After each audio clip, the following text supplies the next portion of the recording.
BFM Business et Tech & Co présente De quoi je me mêle, émission spéciale 25 ans de tech, François Sorel.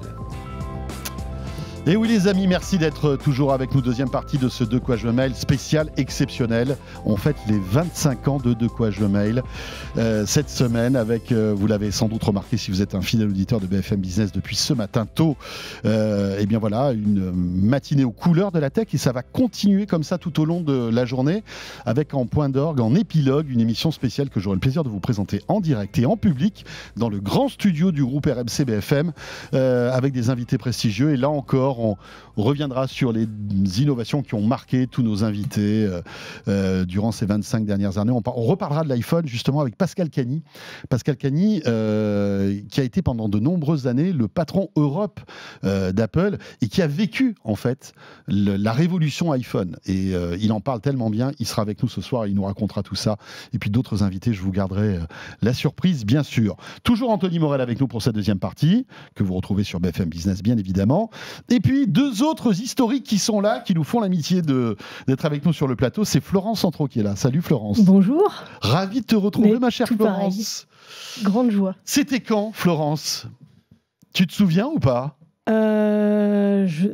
Non, je ne sais plus. Moi, je pense que c'était 2000. À l'époque, tu étais à 16, Métro. quelque chose comme ça. Oui, oui, c'était Métro. c'était Métro. C'est ça. Donc 2016, donc il y a quand même une petite dizaine d'années. Et voilà, et tu nous as accompagnés pendant longtemps dans De quoi je me mêle. Et puis, c'est Jean-Sébastien Zanqui qui est là. Salut Jean-Sébastien. Bonjour François, bonjour à tous. Salut. Voilà, ça fait plaisir de retrouver Jean-Sébastien. Très plaisir d'être là. Tu te souviens aussi, toi, de tes débuts Oui, dans mais De quoi alors, je me mêle? je pense que c'était plutôt Flo, parce qu'on travaillait ensemble à Métro. Ouais. Moi, je suis arrivé en 2012 à Métro et j'ai commencé De quoi je me mêle dans ces eaux-là. Ah, c'était donc, 2012-2013. Et toi, tu le faisais déjà. Ah, donc, ouais, 2010 alors. Mon Dieu. Et j'ai fini en 2016 alors, je pense. On compte. C'est le moment où j'étais voilà, j'ai c'est quitté ça. le métro.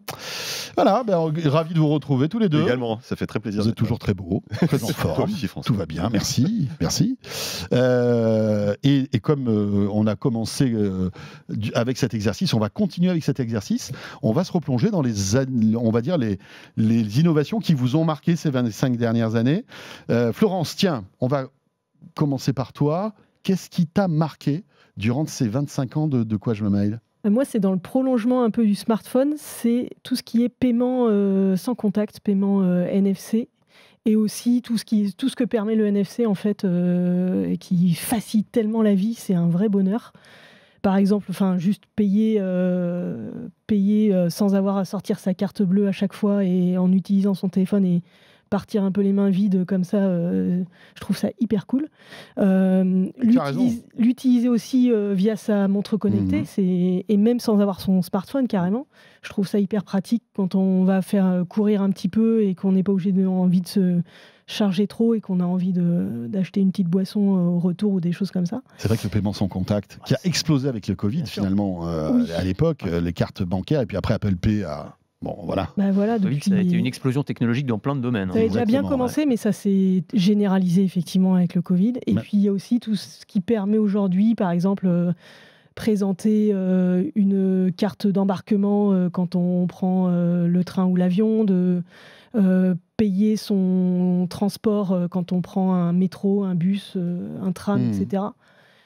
Ça gagne un temps fou, c'est facile, génial. Tout est dans le téléphone, on a tout dedans. Alors si on le perd, petit problème, même s'il y a les sauvegardes, il y a quand même la sauvegarde, mais c'est effectivement, on se retrouve un peu nu. C'est dingue parce que je sais pas vous, mais moi par exemple, des fois j'oublie mon portefeuille. Ah mais sans arrêt. J'ai que mon téléphone. Sans arrêt. En fait, tu payes partout, quoi. Ouais. C'est ça qui a changé fondamentalement depuis l'arrivée des smartphones et ensuite du NFC. C'est qu'il y a une époque où quand tu partais au boulot, si tu avais oublié ton portefeuille, si tu avais oublié ton portable mais que tu avais ton portefeuille, tu vois, ça allait. Aujourd'hui, c'est l'inverse. Si tu as oublié ton portefeuille mais que tu as oublié ton portable, t'es fichu, t'es obligé de rentrer à la maison. Tu fais demi-tour. Donc c'est vraiment... Non, mais c'est là que tu vois que c'est devenu le centre de notre existence, technologique et matérielle, si tu veux. Mais c'est vraiment le truc dont tu ne peux absolument plus te passer, quoi, tout simplement. C'est clair. Avant d'écouter Jean-Sébastien et Anthony, coup de fil à un ami? Ah bah oui. Encore un historique de quoi je me mêle? Petite surprise tout à l'heure pour le premier module, c'était Victor Jakimovic qui était patron du Labo Fnac. Autre personnalité qui a beaucoup compté dans De quoi je me mêle, qui a succédé d'ailleurs à Victor Jakimovic, qui représentait le labo Fnac, et on l'écoutait toujours avec passion. Il nous manque beaucoup. Il est avec nous au téléphone. C'est Pascal Petitpas. Pascal! Bonjour François. Quel plaisir de t'entendre. Là également. Pascal qui est à la retraite, les amis. Eh oui.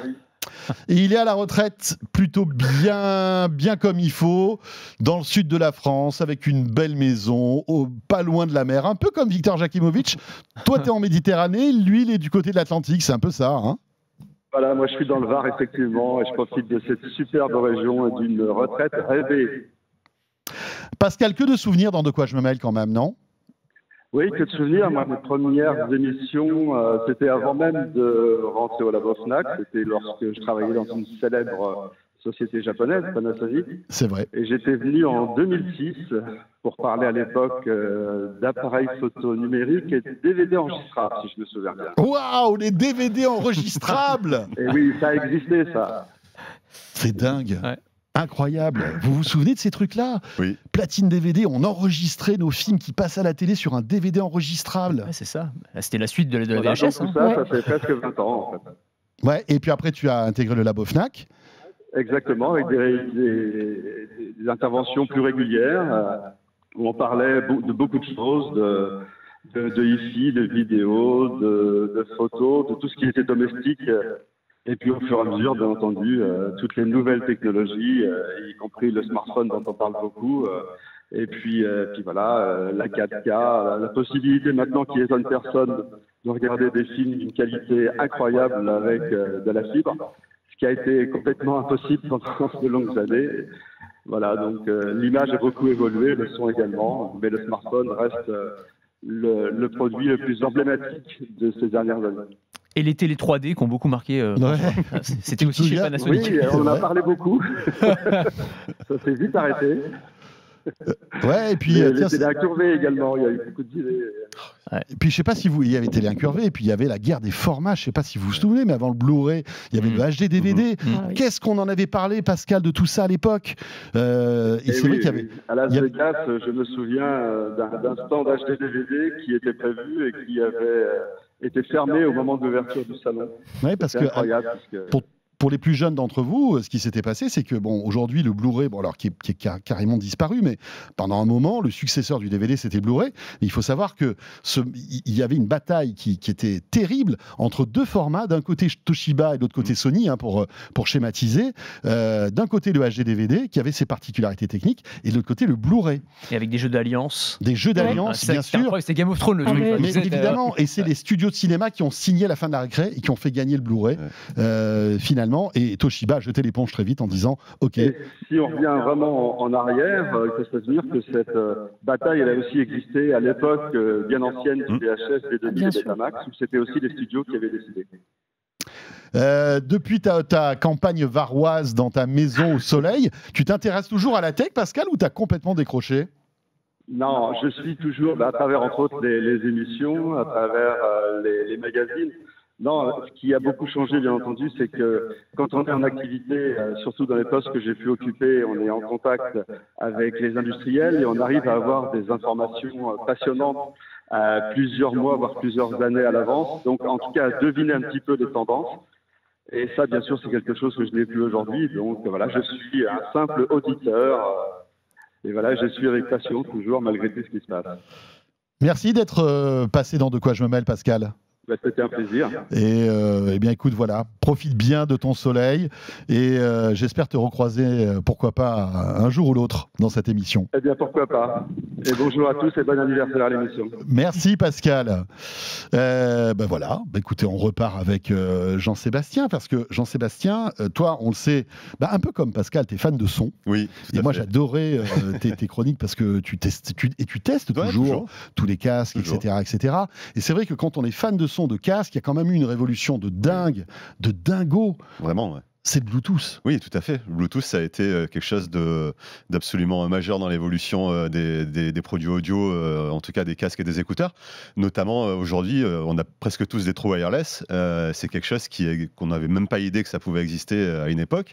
On se souvient de la keynote, d'ailleurs, d'Apple qui présentait l'iPhone 7, où il y avait Phil Schiller à l'époque qui parlait du courage d'avoir enlevé le port jack de l'iPhone 7. Tout le monde s'était moqué de lui à l'époque. On peut encore se moquer de lui, mais en tout cas, preuve en est qu'aujourd'hui, les téléphones et les smartphones n'ont plus de port jack. Ils ont seulement un port USB-C, dont on peut se servir d'ailleurs pour utiliser maintenant du lossless, parce que la qualité des casques a largement augmenté. Mais c'est vrai que le Bluetooth, ça a été vraiment une révolution totale dans les produits audio. Vous connaissez, peut-être vous connaissez tous, moi je l'ai appris il n'y a pas longtemps, mais je le dis comme ça, l'origine de Bluetooth, du mot et du logo. C'est l'histoire de ce roi finlandais, c'est ça, qui avait dents bleues. Un roi viking qui s'appelait c'était Harald, je crois, Bluetooth, donc dents bleues. Et donc c'est les runes. Si tu regardes le logo Bluetooth, c'est parce qu'une dent bleue, c'est pas normal. C'est pas normal. Voilà. Et donc ils ont repris les runes de ce roi pour faire le logo Bluetooth. Et en fait, c'est le roi qui a uni les tribus vikings et donc qui a connecté les tribus vikings, comme le Bluetooth permet de connecter des appareils. C'est génial. C'était l'invention d'Ericsson, la société qui était finlandaise à l'époque. Donc c'était une manière de faire communiquer, comme tu dis, tous les appareils sans fil. Ouais, moi je me souviens, je crois que la première expérience Bluetooth, ça devait être un casque en fait, et j'avais connecté je sais plus quel appareil, et je trouvais ça tellement fascinant que je m'étais éloigné pour voir jusqu'où ça marchait. En fait. J'étais fasciné par ça, et je me disais mais waouh, c'est tellement incroyable. Et puis après le Bluetooth est arrivé dans les voitures. C'est ça. Grâce notamment à Parrot aussi, qui est justement avec Henri Sédou, constructeur français qui a démocratisé le Bluetooth. Alors il n'est pas le seul, mais disons on se souvient des premiers autoradios Bluetooth, c'était Parrot en fait, qui après même vendait en OEM les composants Bluetooth pour les constructeurs automobiles. Et là ça a changé la vie parce que tu pouvais passer des coups de fil de manière totalement sécurisée, en main libre finalement. Et ça c'était quand même top. Et puis le Bluetooth qui a beaucoup évolué aussi, Jean-Sébastien. Ah oui, il y a eu des normes qui ont évolué de plus en plus, et notamment aujourd'hui on est au Bluetooth 5.3, qui a vraiment une grande nouveauté par rapport aux autres Bluetooth précédents, c'est le Auracast. Alors Auracast, c'est un système qui permet justement de connecter plusieurs enceintes ensemble de marques différentes en fait. Donc la dernière fois par exemple, en ce moment je testais une enceinte Harman Kardon, il y a un petit bouton Auracast dessus, j'avais une enceinte JBL de l'autre côté, on appuie sur le bouton Auracast et les deux communiquent, et ça fait qu'on peut par exemple si on est avec des potes qui ont plusieurs enceintes, on les connecte ensemble et puis on a du son dans toute la pièce si on veut faire la fête par exemple, c'est super. C'est hyper pratique. C'est un nouveau standard. Tout à fait, qui va être on va dire déployé par tout le monde en fait. Oui, c'est ça, ça y est, ça arrive là sur tous les produits, c'est quelque chose qui est là et qui débarque vraiment là. 2025, c'est vraiment l'année où ça a vraiment commencé à être déployé sur tous les produits. Et toi qui testes beaucoup de produits Bluetooth, est-ce que la qualité de l'appairage en moyenne s'est améliorée? Parce que moi, le nombre de fois, vous aussi, je pense, où j'ai pesté parce que je n'y arrivais pas à apairer le machin. Faut laisser appuyer, mais en fait, ça va se colorer en bleu, mais en fait, ça se colore pas en bleu. Tu comprends pas, tu te connectes à l'app. Moi, pour une fois, une petite anecdote. J'ai mis tellement de temps, j'étais dans le métro, je voulais connecter mon truc, que en fait, le temps que je me connecte, il fallait que je sorte du métro. Ouais, voilà, c'est ça. Non, mais c'est dingue. Et d'autant plus dans le métro, parce qu'il y a beaucoup de périphériques Bluetooth dans le métro. Alors, plus il y a de périphériques Bluetooth, moins la portée est grande, moins la qualité est bonne, en fait. Il y a ça aussi, donc ça peut être casque de Jean-Paul. Voulez-vous vous connecter au casque de Jean-Paul? Non, au mien déjà. Étonnante. Mais maintenant, il y a des systèmes quand même il y a Google FastPair, il y a un système aussi Microsoft. Quand on a par exemple des AirPods avec un iPhone, là, évidemment, c'est reconnu tout de suite. Donc les appairages sont vraiment facilités par rapport à une époque où c'était galère. Le Bluetooth, formidable. On parlait du Bluetooth, on va faire la transition peut-être, parce que toi, je crois qu'un de tes coups de cœur, c'est Spotify, non? Parce que justement, on parlait de musique, mais l'association parfaite avec un smartphone et le Bluetooth, c'est Spotify. Incroyable. Enfin, quand je parle de Spotify, c'est plutôt, d'une manière générale, le streaming audio, et puis après, on pourrait déborder sur le streaming vidéo, mais on va se focaliser sur le streaming audio. Je ne sais pas si vous vous souvenez, mais quand même, la révolution de se dire qu'un gars invente une appli sur laquelle vous pouvez écouter toute la musique qui existe au monde avec un moteur de recherche et instantanément. Là, on est en quoi? 2006-2007, je dirais, à peu près. Moi, ça a été une claque, une révolution. Aujourd'hui, ça fait partie de notre vie. Mais le fait de se dire, d'être n'importe où à partir du moment où vous avez du réseau et vous avez accès à la plus grande discographie, discothèque du monde, instantanément comme ça. C'était génial. Et moi, j'avais été fasciné par Spotify, que j'avais téléchargé au départ, je m'en souviens, sur mon iPhone 3G. En jailbreak, parce que l'application n'était pas disponible officiellement, et Spotify était déjà dans les magasins alternatifs de jailbreak, en fait. Ils étaient limite hors la loi, quoi. Et moi, j'avais trouvé ce truc-là, je trouvais ça mais incroyable, et puis quelques mois après, c'est arrivé sur le store officiel, et ça, enfin voilà, aujourd'hui, on ne peut pas imaginer notre vie sans une application de streaming. Je parle de Spotify, mais après, bon, évidemment, il y a Apple Music, il y a Deezer, notre français qui cartonne aussi. Et voilà, franchement, Spotify, chapeau bas. La dématérialisation de la musique, ça a été une vraie révolution. Voilà. Et il y en a qui gardent encore leur bibliothèque MP3, je sais, religieusement, avec en te donnant l'argument, tu sais, non mais au moins je suis propriétaire de mes... Ouais, okay, mais tu sais, mais parfois les catalogues évoluent, il y a des albums qui peuvent être retirés des catalogues. Hein. Moi, c'est vrai que j'ai des vieux CD qui ne sont pas des éditions qui ne sont pas encore sur les catalogues en streaming. Mais alors, c'est des choses ultra pointues. Hein. Voilà, faut vraiment être fan et un peu nerd de la musique pour trouver ce genre de choses. Mais c'est vrai que ça donnait en tout cas un accès incroyable à toute la musique. Et puis, ce qu'il y a de dingue, c'est que finalement, ça a donné un coup d'arrêt à la musique piratée. Ah oui. Tout à fait. Spotify. On s'est rendu compte que la musique pouvait avoir un modèle économique. Parce que c'était tellement fluide, tellement simple, tellement agréable que on était prêt à donner 10 balles par mois et ne plus télécharger sur des torrents avec les risques qu'on encourait, etc. C'est ça aussi la beauté en fait de l'innovation. Ça avait été d'ailleurs un des arguments à l'époque quand la Adopi avait été créée, pour contrer le piratage. Les amis, oui. On en avait parlé de la Adopi. Mais à l'époque, il y avait tous les opposants à la Adopi disaient oui, mais en fait, ce qui manque, c'est une offre légale qui est. C'était la licence globale à l'époque. Je ne sais pas si vous vous souvenez de ce truc-là. Qu'est-ce qu'on en a parlé de ce truc-là ? C'est vrai qu'il y avait certains industriels, pas beaucoup, mais il y en avait certains qui défendaient cette licence globale en disant il faudrait que les gens puissent donner une certaine somme d'argent pour qu'ils aient accès à tout leur contenu. Il y avait déjà ça dans la tête, mais on n'arrivait pas à le matérialiser. Qui a déjà reçu une lettre de la Adopi ? Jamais. Moi non Étonnamment, plus. jamais. Ouais, moi non plus. Que... Mais c'était marrant parce que tu sais. J'avais des bonnes raisons. Honnêtement, non, mais comme quoi, il fallait vraiment s'acharner. Hein, t'avais un bon VPN. Après, t'avais le premier avertissement, le deuxième avertissement, le troisième avertissement. La coupure de la connexion. Alors, avant d'avoir une vraie sanction, il fallait vraiment. Ouais, faut vraiment y aller. Il fallait télécharger, je pense. Tout des Roussos. Ouais. Je l'ai fait et étonnamment, non. Il t'a même remercié, Demis Roussos, de l'avoir téléchargé. Bon, ben voilà, c'est vrai que ça fait partie des innovations importantes. Et merci aussi à 4G et à la 5G qui a permis quand même, et à la fibre et du coup à Free aussi qui a démocratisé un peu tout ça sur le plan financier. On n'a pas parlé du triple play parce que c'était le sujet que voulait évoquer Nicolas juste avant, mais le temps nous est compté. Mais c'est vrai que l'une des innovations aussi qui a marqué ces 25 dernières années, c'est la Freebox. Hein. Bien sûr, le triple play qui arrive d'un coup, invention française. Freebox Révolution, c'était dingue. Succès phénoménal, ADSL, télévision, téléphonie, prix forfaitaire 29,99. Bam, ça c'était un truc. Il a tout cassé. Et c'est toujours le même prix. C'est toujours le même prix. Plus le forfait à 2 € après aussi. Non, mais c'est aussi l'occasion de peut-être rendre hommage à Xavier Niel aussi. Bien sûr, vraiment, pour le coup. C'est quand tu vas à l'étranger que tu te rends compte à quel point on est chanceux de ce point de vue-là. Dès que tu vas sur des salons aux États-Unis et que tu dois te payer une connexion ou que tu vois les tarifs payés par les gens sur place, tu te dis mais comment c'est possible ? Et tu te dis que quand ils mettaient en avant cet argument de dire on est le pays le moins cher du monde pour la téléphonie, en fait c'est le cas.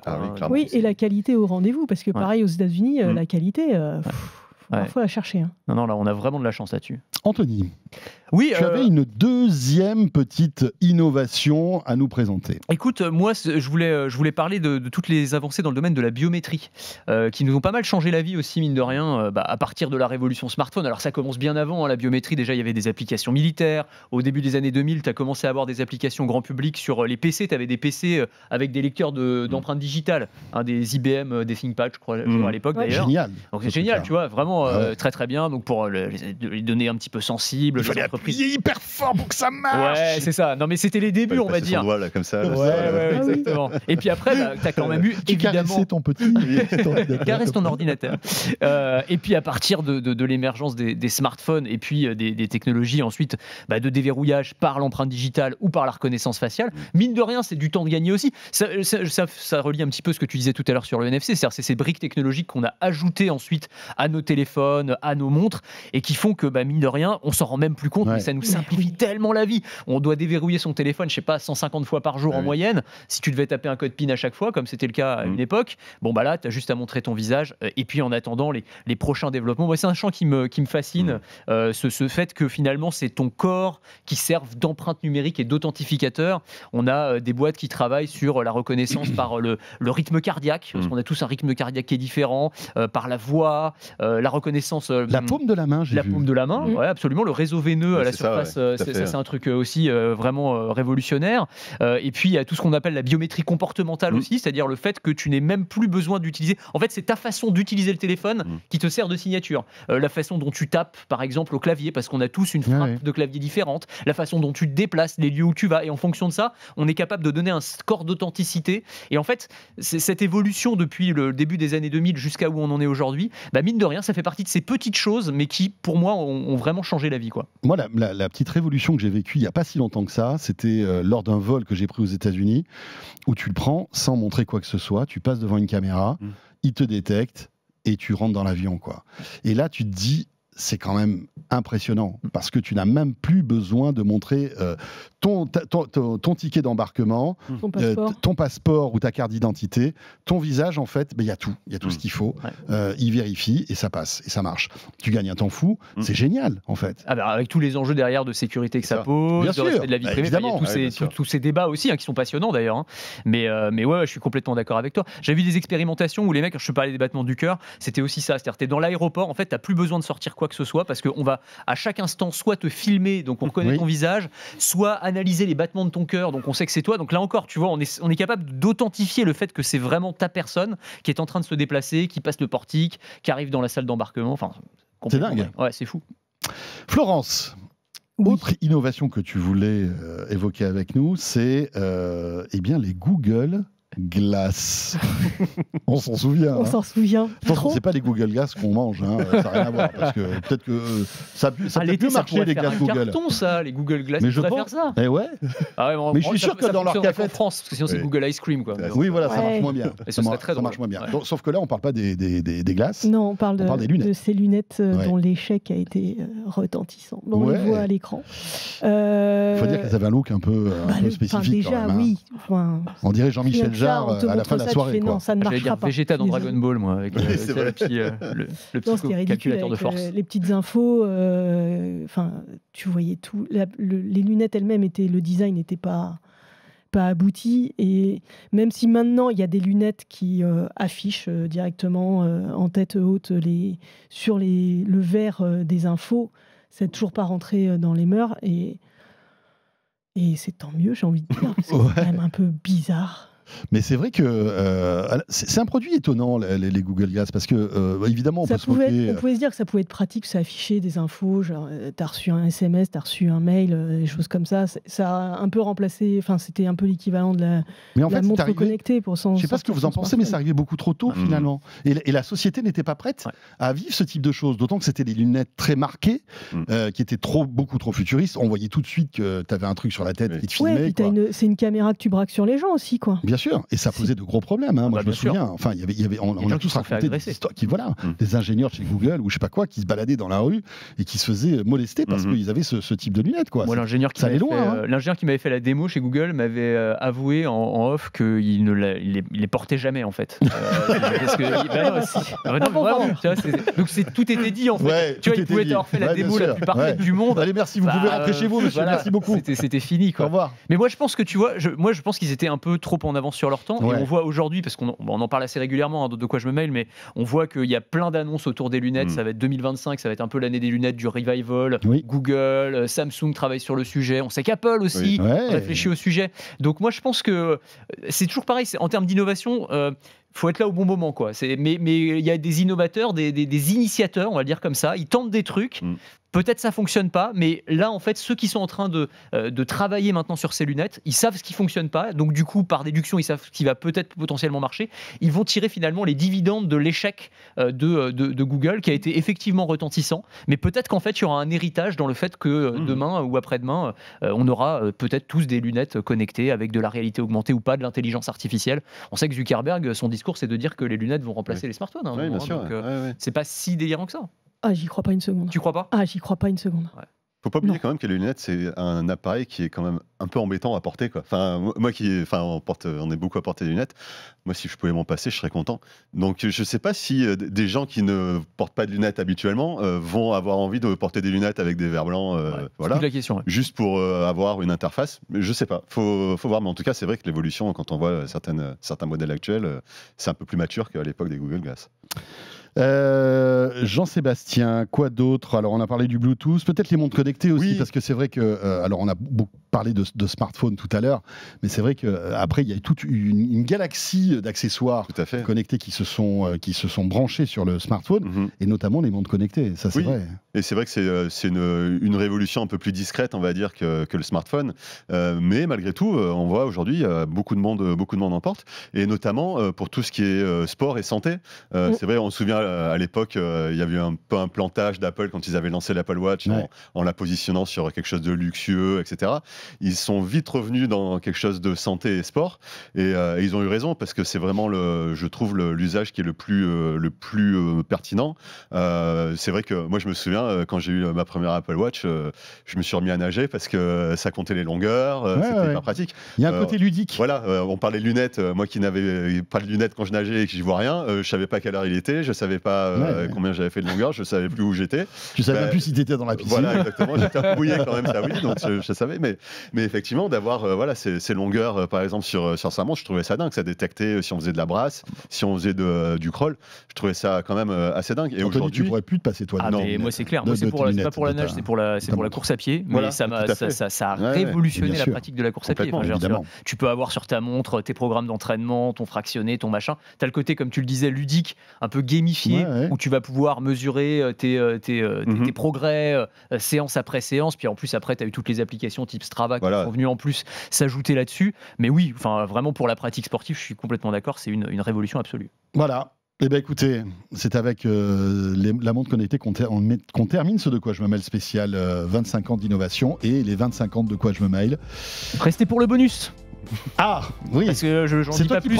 C'est moi qui prends la main, mais voilà, tu restes là, surtout tu bouges pas. Mais vraiment, restez avec nous un petit peu plus longtemps. Bon, écoutez, voilà, vous êtes obligés. Attention, le module bonus qui n'est dispo que pour le podcast audio, rappelons-le, de quoi je me mêle. Merci de nous avoir suivis, peut-être découvert, si c'est la première fois pour vous, pour De quoi je me mêle, en ce jeudi sur BFM Business à la mi-journée. Sachez que cette émission est diffusée toutes les semaines, le week-end bien sûr. Merci Jean-Sébastien Zancli. Merci beaucoup. Bon vent pour la suite. Merci. J'espère te revoir bientôt dans De quoi je me mêle. Et tout comme Florence Centraux. Merci Florence. Merci beaucoup. D'avoir rouvert le livre de quoi je me mêle avec toi. Avec plaisir. Et Anthony, on reste ensemble alors. On reste ensemble. Et bon anniversaire. C'est gentil. Merci beaucoup. Et puis, cette journée spéciale 25 ans de la tech se poursuit sur BFM Business tout au long de la journée. Merci de nous suivre en tout cas et à très vite. De quoi je me mêle sur BFM Business et Tech & Co.